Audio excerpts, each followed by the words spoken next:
This video is for Precor and Mad Dog tech support. This is Byron at the sweatshop in Toluca Lake.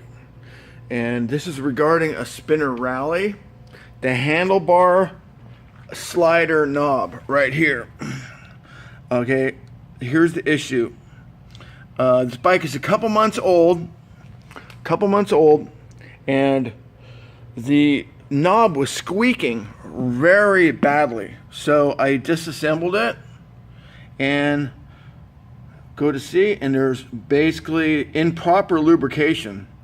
On here, there should be some grease, preferably marine grease, which is sweat proof. But there should be some kind of grease. But so anyway, this thing's dry. So here's what my logical conclusion is. During assembly at the factory, they didn't understand that this thing needs to be greased. So here's my issue.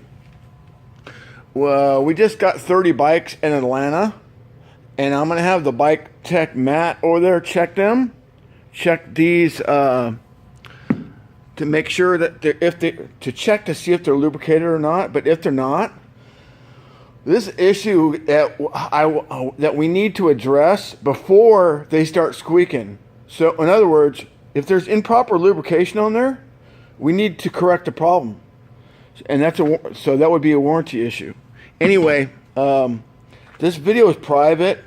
It's on YouTube, but it's private, so it's not listed. So don't worry about that.